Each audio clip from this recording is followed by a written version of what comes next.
Sabay-sabay po nating i-achieve ang ating health and wellness goals dito sa Pinoy MD. Happy and healthy Saturday! Ako po ang inyong kaagapay sa kalusugan, Connie Sison. At mamaya ay makakasama po natin ang ating pinagkakatiwalaang dermatologist na si Doc Jean Marquez para sagutin ang inyong pong mga ipinadalang questions tungkol sa inyong kalusugan. Abangan yan sa pagbabalik ng Pinoy MD dahil basta usaping pangkalusugan, ito ang legit. Ngayong umaga sa Pinoy MD, bus na biyaheng Samar biglang umusok at nagliyab. Ano kaya ang kinahinatnan ng insidente at kumusta ang lagay ng mga pasaherong nakasakay rito? Bento meals na baon ng mga chikiting, pwedeng gawing mas abot kaya, mas pina-healthy pa. Bagong pasyalan sa Cavite na one with nature na, exciting adventure pa.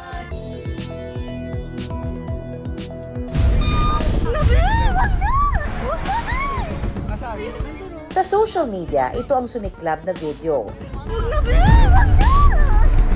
At pumukaw ng atensyon sa online world. Ang bus kasing ito na biyaheng Samar, umusok at nagliyab.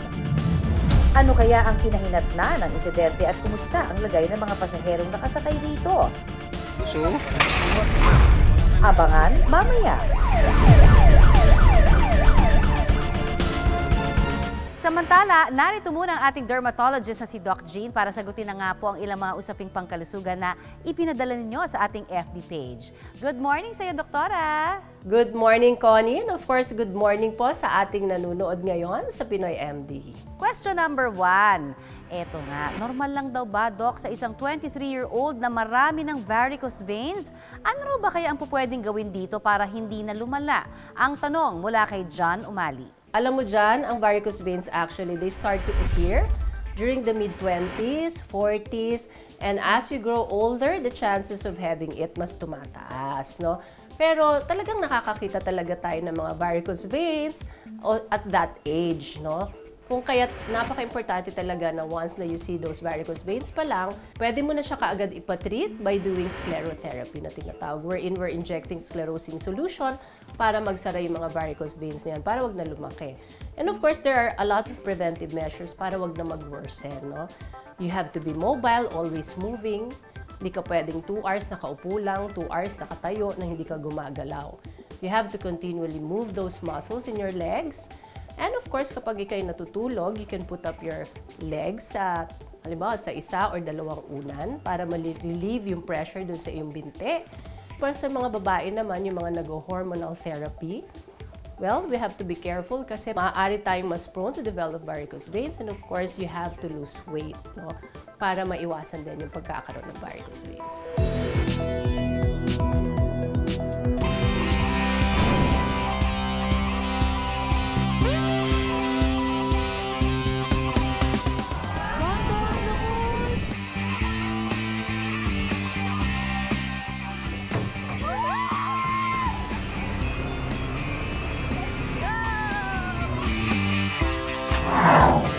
Nature meets adventure? Sure! Giant swing with a majestic view. Uy, wait lang.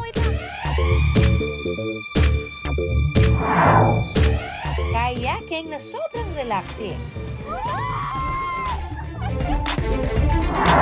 Talk of the town na skywalk. O ang Malafores off-road driving.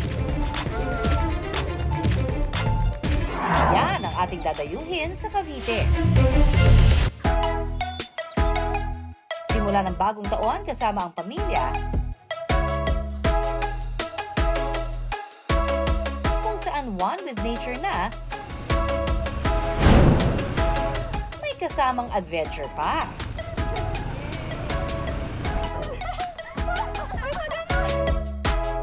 Start the year right with a breath of fresh air.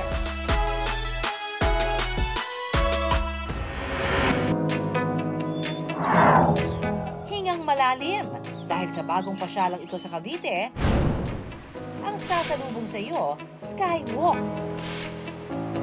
o yung mahabang hanging bridge. Perfect din dito is yung view, yung napaka-relaxing ng lugar.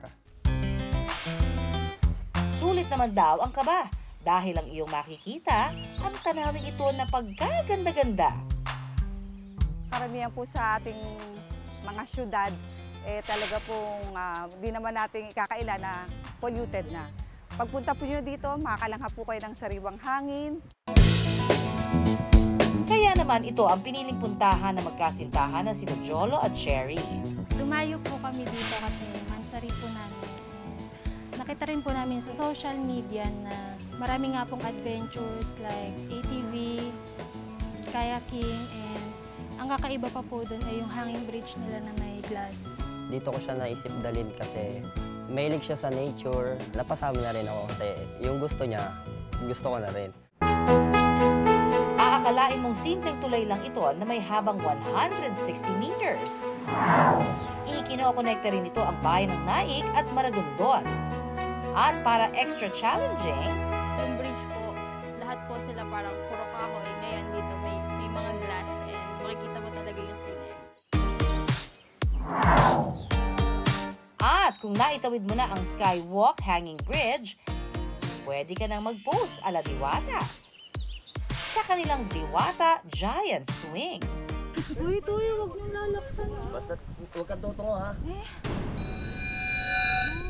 Uy, wait lang. Kabado man?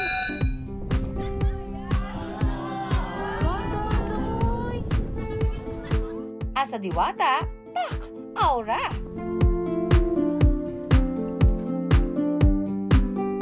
Since takot ako sa heights, medyo kabado, pero masaya po yung experience.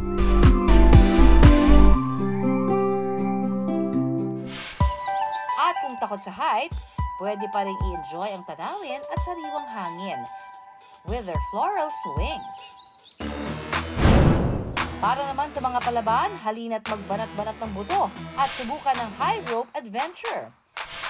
Aakitin lang ang lubid paakyat at magrarapeling pababa.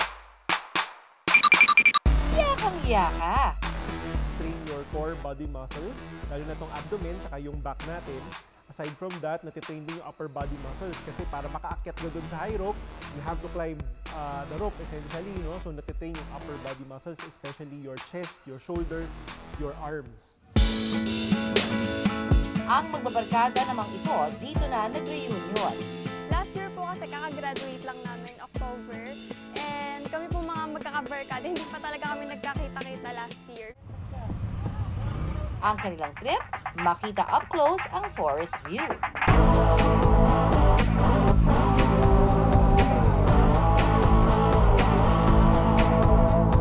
Hindi lang po siya adventure for family, but also adventure po siya for friends. For sure, mas marami po siyang may improve and nakaka-enjoy po lahat ng adventures na meron sila.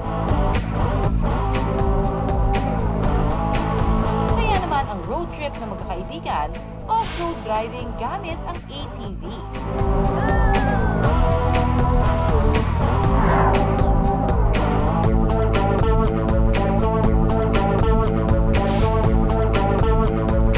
It is our first time po dito. Hindi po namin naramdaman yung kaba since meron mga facilitators na mga nag-assist sa amin and nag-guide sa amin throughout the experience po. And also, super enjoy and fun po talaga. So pag nagmamaneho po tayo ng ATV, na-enhance or natitrain yung hand-eye coordination. Lalo na kapag nagdadrive ng ATV, ang ATV ay medyo mabigat, no? Na vehicle. So definitely matutone yung upper body muscle.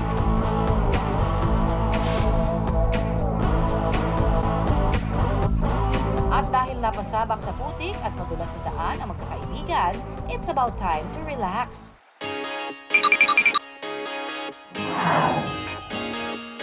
Saan pa kundi rito sa Maragondon River,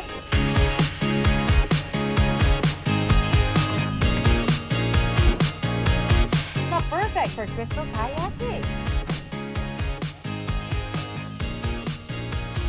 1, 2, 3, left, right.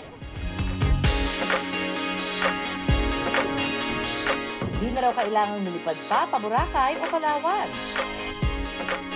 Dahil dito sa Maragondon River, ang Crystal Kayak Pose, achieve!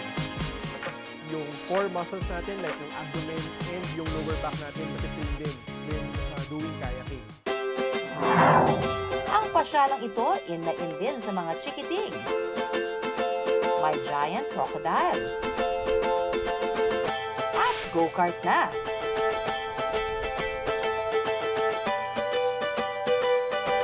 May playground pa, complete with trampoline and swing. Marami pong pwede pong paglaruan, activities po na nandito po. With these activities na po-promote ang physical activity, lalo na exercise, of course, mental health, at the same time, we're having fun. So, very positive ang energy.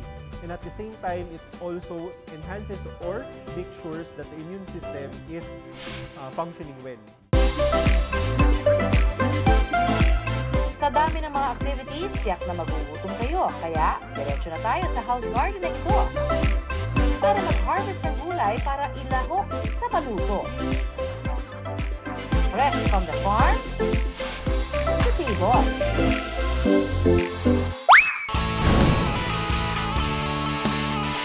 Ngayong taon, lumabas-labas at mag-relax with nature. Lumanghap ng sariwang hangin at i-enjoy ang magandang tanawin. Basta tandaan sa anumang adventure, doble ingat para sure.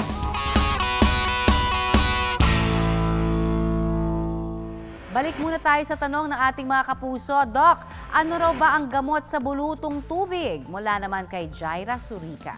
Actually, ang gamot dyan, no, ay number 1 kapag ikay nilalagnat, which is very common, no? Lalagnatin ka muna, then magkakaroon ka ng mga rashes na yan, no? Pag nilalagnat, then you can take paracetamol, no? Ang tinatawag dyan ay symptomatic treatment lamang, no? And of course, you need an antiviral, no?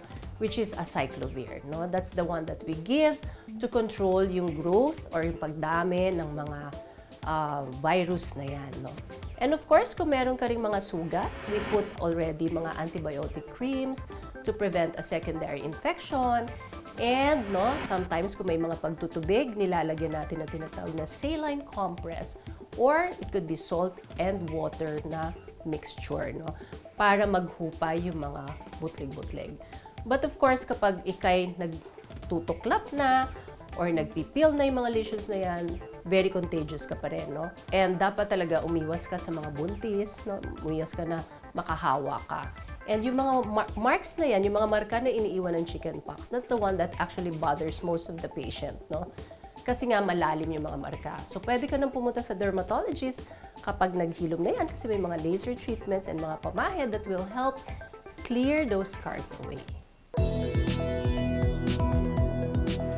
Pagdating sa usaping pangkalusugan, dapat updated ka. Ilang araw matapos ideklara ng WHO ang Mpox bilang Global Public Health Emergency, ngayong taon may naitalang mga bagong kaso nito. August 18 nang inireport sa Department of Health o DOH ang kaso ng isang 33 taong gulang na lalaki na walang travel history sa labas ng bansa. Nito lamang August 26, kapwa lalaki na nasa edad 37 at 32 anyos ang naiulat na parehong nagmula sa NCR o National Capital Region. At sa latest update ng DOH nito lamang nakaraang Miyerkules, 2 pang kaso ng Mpox na may mild strain ang naitala. Isang babae mula Metro Manila at isa pang lalaki na mula naman sa Calabarzon. Sa public health advisory na inilabas po ng DOH, pwedeng makuha ang Mpox sa pamamagitan ng direktang contact ng balat o mucosal lesions. Ibig pong sabihin yan, pwede itong makuha sa pakikipag-usap, paghalik, paghawak at pakikipagtalik sa mga taong mayroong ganitong karamdaman.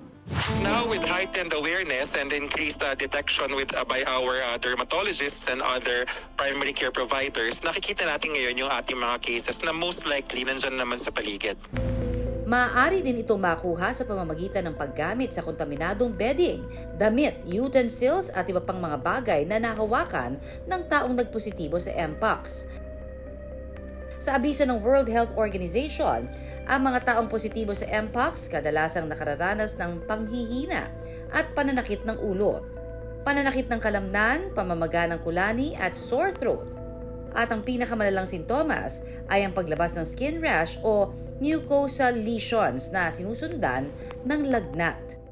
Kapuso, maging responsable po tayo at tumulong sa pagsugpo ng Mpox sa pamamagitan po yan ng pagsunod sa health protocols na ipinatutupad ngayon ng Department of Health.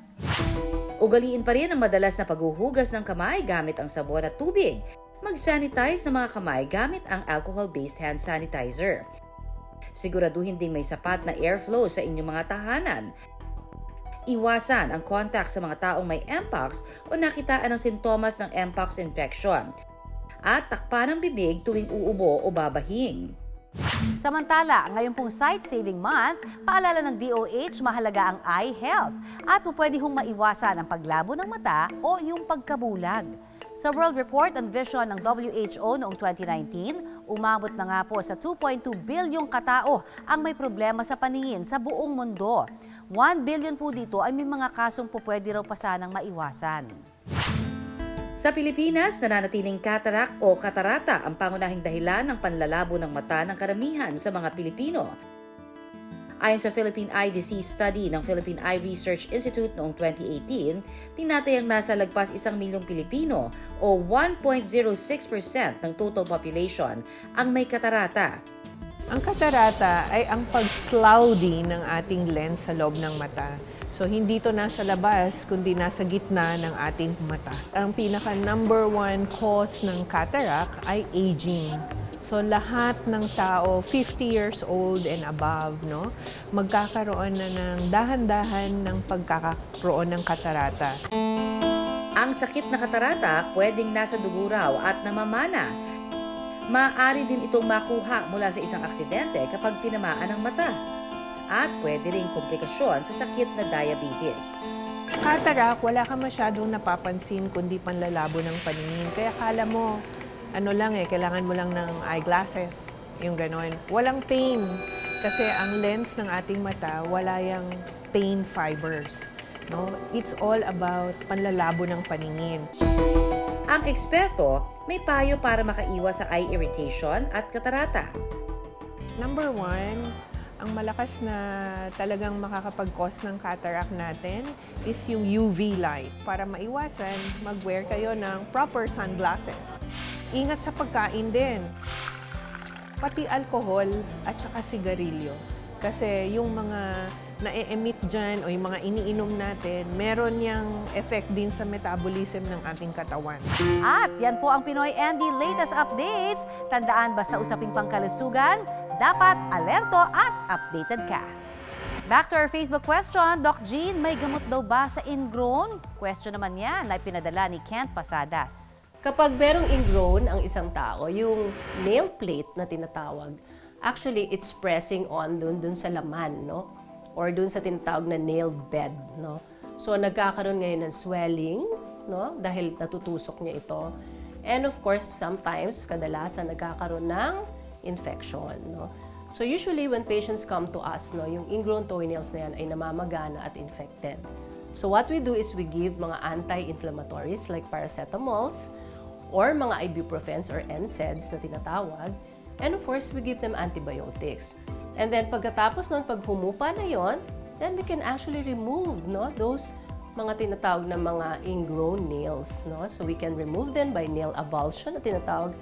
That's a minor surgical procedure, no? Using lang a local anesthesia, no? So we can remove them. And of course, tutubo yan ng bago, iiwasan mo na ngayon na masyado mong gupitin yung mga kukong yun, no? You will actually allow the nails to grow a little bit na medyo maghahang siya, no? Hindi yung sobrang sagad, para merong space na between the nails and of course dun sa nail bed, no? So dapat, no, iwasan na natin yung sobrang pagkukutkot ng ating nails and iwasan na natin yung mga masisikip na sapatos.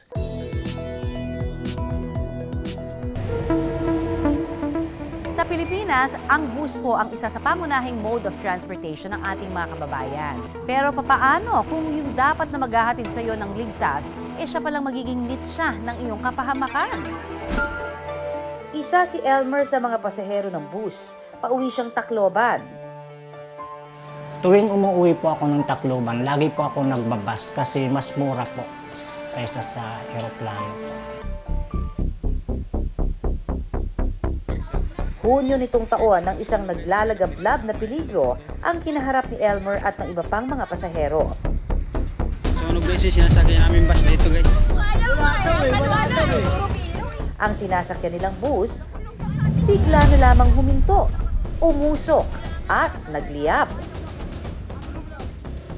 Kwento ni Elmer, napansin na raw niya at ng mga kapwa pasahero na nangangamoy usok na sa loob ng bus. Kaya agad nila itong ipinaalam sa driver.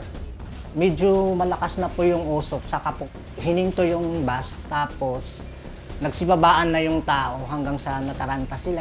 Kasi takot na pong baka daw sumabog yung bus. Yung nasa parting vehicle na kami po, bali nararamdaman ko na po talaga na pabagal-bagal yung sasakyan. Habang nagbebiyahe po kami, may naaamoy na po kaming amoy sunog po. Yung time na yun, kinakabahan na talaga kami. Pero ang driver daw, nagkibit-balikat lang at nagpatuloy pa sa pagmamaneho. Pagdating namin sa Sorsogon, sa Matnog po, ay hindi na po kinaya yung bus po. Bigla na lang po siyang nagliyab at saka nag-usok. Dito na raw nagkagulo at nagtakbuhan ng mga pasahero para makalabas sa nasusunog na bus. Nakabog yan, huwag na! Wala na, marami nang usok sa loob. Nagpanik na po kami. Kanya-kanya na po kaming labas, nagsigawan po at pumunta sa malayo po. Bata ka mo, buti na ilabas. Dahil nga raw sa takot at nerbiyos, natuluyang sumabog ang kanilang sinasakyan, ang mga pasahero kanya-kanyang takbo na para lisanin ang nooy nasusunog na bus. Yung mga oras na yun, hindi ko na po inisip yung mga gamit namin at saka yung gamit ko kasi sarili ko po ang nililigtas ko po. Lakas ng usok, wala na. Hindi na talaga si Mano yung tuloy-tuloy na yung pag Pwede po talagang masunog ang isang bus with the presence ng ignition dahil nga doon sa kanyang electrical connection, at probably yung kanyang mga nearby combustible materials ay nadamay na po. Kaya tuluyan ng lumaki. Mainit eh. Ayan guys, lakas ng apoy. Sa mga ganitong insidente raw, mainam na abandonahin na agad ang nasusunog na bus. Unang-una ay maka-exit tayo sa sasakyan na nandun na nga, naiipon na yung usok hanggat sa kaya natin at nakikita nating may nangangailangan ng tulong natin, i-assist na po natin right away. Dagdag pa ng eksperto, para daw masiguro ang kaligtasan, mainam na dumistansya mula sa nasusunog na bus. Kapag tayo ay sumakay ng bus or any public utility vehicle, maging mapagmasid na rin po. Mahanapin natin yung fire extinguisher kung meron man ang sasakyan. At kung kaya po natin gawin ito, itulungan na po natin yung ating mga kasamahan. Ayan na. Ito na guys, dumating na yung ambulance pala. At ang pinaka-importante, agad tumawag ng tulong at responde sa pinakamalapit na fire station. Sa pagkakataon po na kayo ay natrap na, nasa bandang gitna or dulo kayo ng sasakyan, kailangan nga natin maging kalmado para makaisip tayo agad, makahingi ng tulong sa ating mga nasa lugar kung saan naganap yung sunog po. Samantala, sakali namang matrap sa loob at makalanghap ng usok na mula sa nasusunog na bus, ilayo ang pasyente at dalhin sa lugar kung saan walang usok para makasagap ng sariwang hangin. Tama lang naman na dalhin natin yung biktima sa isang safe na lugar para i-assess natin kung anong kondisyon ng pasyente. I-check natin yung kanyang ABCs. Ano nga ba yung ABCs? That is the airway. I-check natin yung kanyang breathing kung yung biktima ay humihinga. At yung C is the circulation. I-check natin kung merong pulso yung isang biktima. Dagdag pa ni Dr. JC, isang general physician, mainam na naka-semi-Fowler's position o medyo nakaupo ang pasyente. Sa pamamagitan kasi nito, mas madaling makakahinga at luluwag ang lungs ng isang tao. Other symptoms may also include cough, shortness of breath, pwede rin magkaroon ng hirap huminga, paninikip ng dibdib, pwede ding magkaroon ng pananakit ng ulo, pagkahilo, pagsusuka.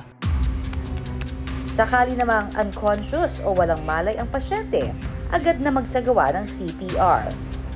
Kung sakasakali na nailagay na natin sa safe na lugar yung mga biktima at nakita natin yung mga biktima na walang malay, pwede naman natin silang i-assess or bigyan ng CPR kung kinakailangan. Kung ang tanging daan palabas ng sasakyan ay mausok, dumapa at pagapang na lumabas mula sa bus. Sa ganitong klase ng aksidente, hindi rin daw maiwasan na masunog ang damit ng isang tao. Kaya paalala ng eksperto, huwag daw magpanik at gawin ang stop, drop, and roll. Kung sakaling merong isang tao na nasusunog ang kanyang damit, tama naman na ang gawin ay stop, drop, and roll to minimize further injury. Makakatulong ito na mamatay yung apoy na nasa damit. Kung malala ang pagkasunog sa katawan ng pasyente, dalhin na ito sa pinakamalapit na paggamutan. I-check na mabuti ang sasakyan bago bumiyahe.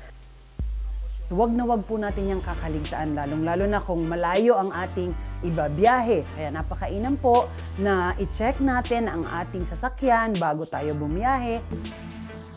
Para naman mabilis maapula ang apoy sakaling masunog ang sasakyan, ang say ng mga eksperto, mainam din po na ang ating mga sasakyan ay meron tayong portable fire extinguisher. Ito po ang pinakamabilis na makapag-apula ng apoy dahil involved nga po dyan ang oil or gasolina.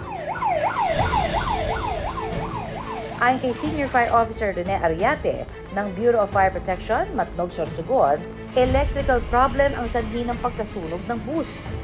Pumalya ang alternator o yung nagsusupply ng kuryente sa sasakyan na konektado sa baterya nito.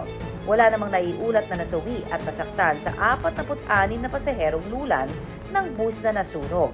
At ang driver nito, sumuko rin daw sa fire station ng gabing iyon.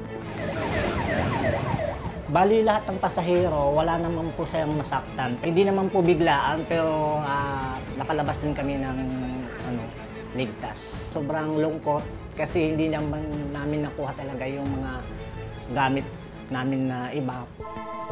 Pero dahil sa pangyayari, si Elmer may nervyos na raw sa pagsakay ng pampasaherong bus. Dahil sa nangyaring yun, hindi na po ako masyadong umuwi ng probinsya dahil takot po ako sumakay ng bus. Nagpapasalamat pa rin po ako dahil sa taas ating Panginoon dahil naligtas po rin kami lahat.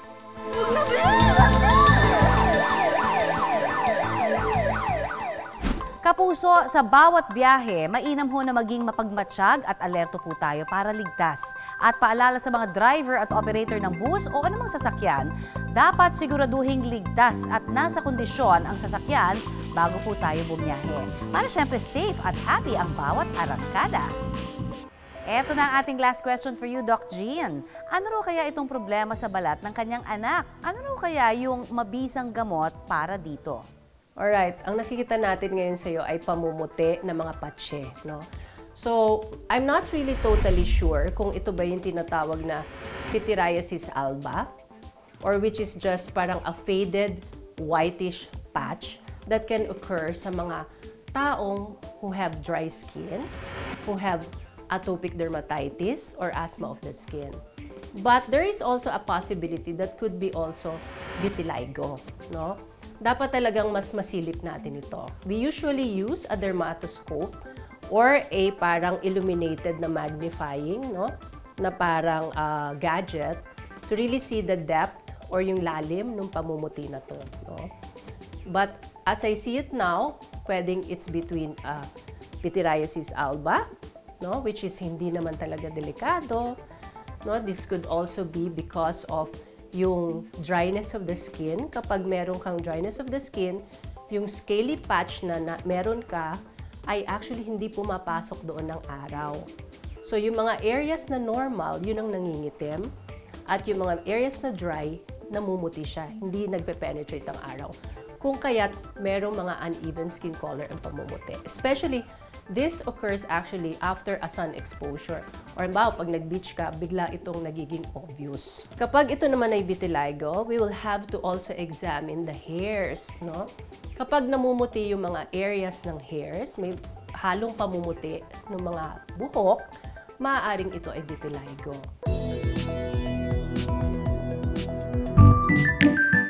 Isa ka ba sa mga nanay na namomroblema sa baon sa eskwela ng kanilang mga anak? Say goodbye sa boring at hindi masustansyang baon. Dahil ngayong umaga, may ituturo kaming baon na very mindful at very healthy para sa ating mga chikiting.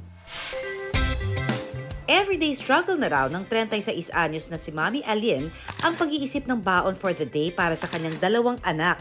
Hindi niya talaga naubos yung food. Unlike pag ako yung nagprepare talaga, tansya ko na kung gaano karami yung kanin na kailangan lang, yung ulam, kung ano yung gusto niya. Pero kapag kunyari umu-order lang kami, usually talaga hindi niya nauubos.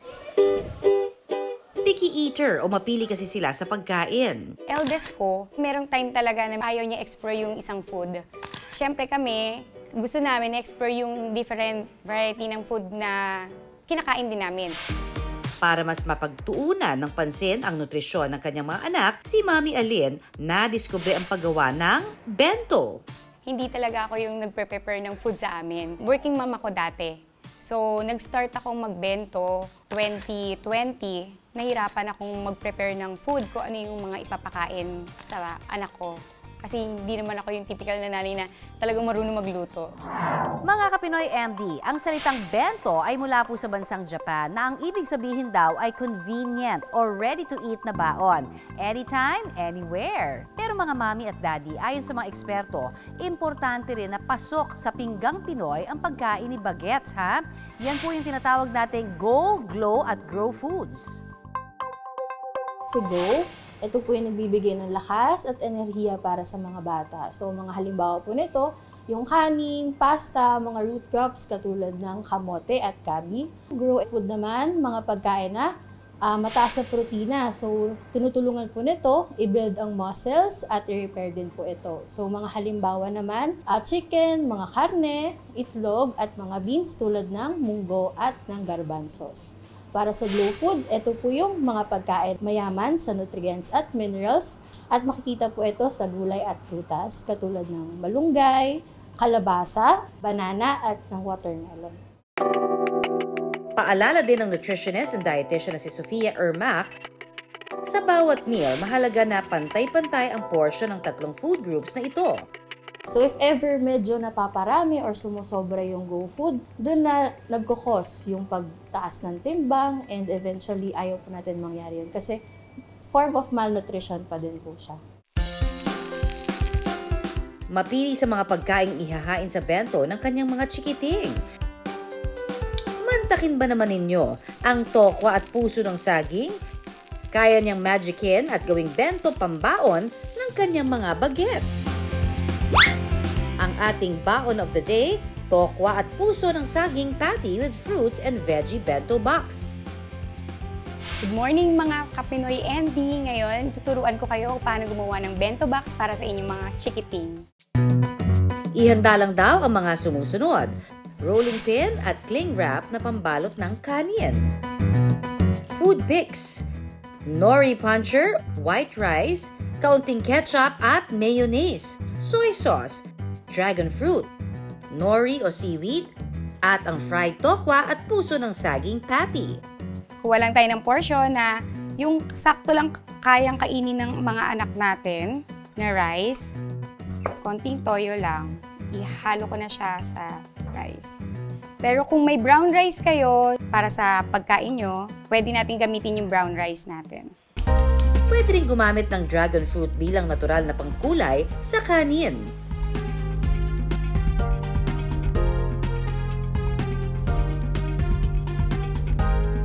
Gamit naman ang cling wrap, ihulma ng pabilog ang kanin. Gamit naman ang nori puncher, pwedeng gumawa ng mata, ilong at bibig ng karakter na gagawin ninyo. Pwede rin naman umano itong gupitin gamit ang gunting.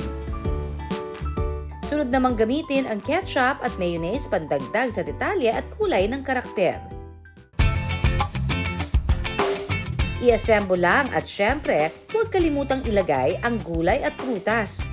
Mini-make sure namin hanggat maaari, may fruits and vegetables talaga dun sa food nila.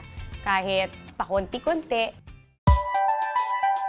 Matapos ang halos 1 oras, handa na ang inyong bento baon.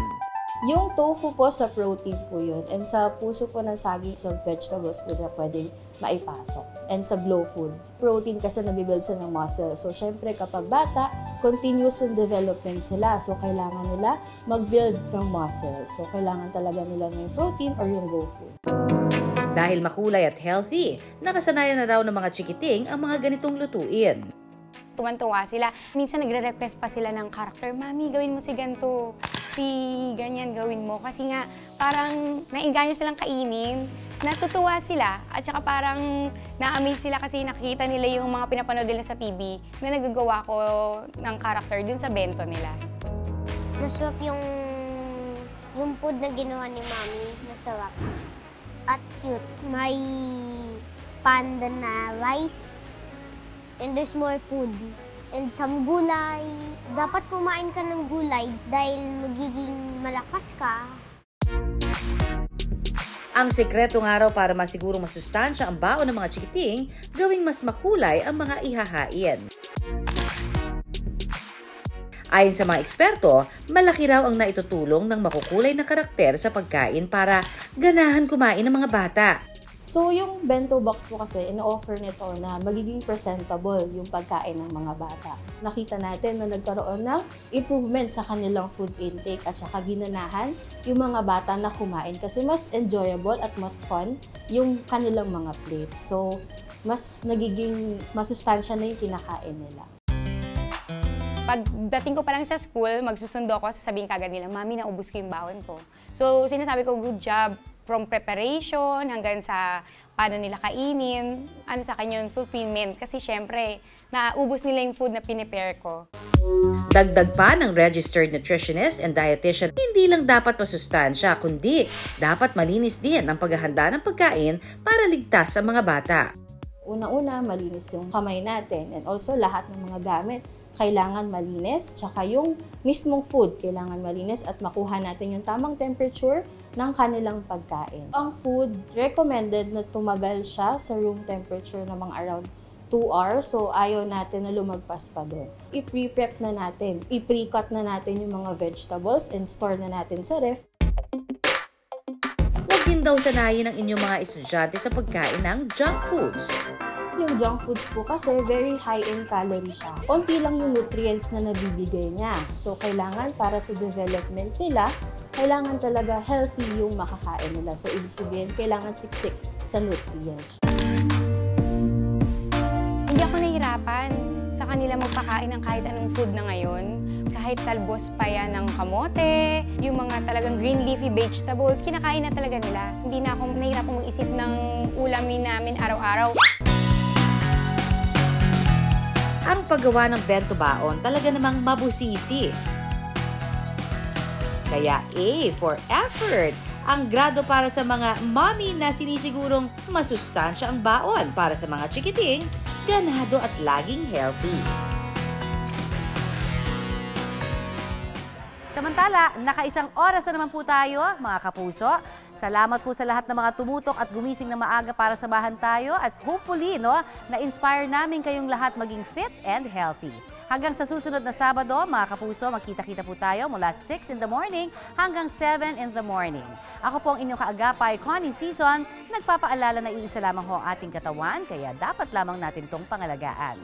At ako naman po ang inyong dermatologist, si Dr. Jean. Tandaan, unahin ang kalusugan at tumutok tuwing Sabado ng umaga dito lang sa nag-iisang tahanan ng mga doktor ng bayan. Ito po ang Pinoy MD.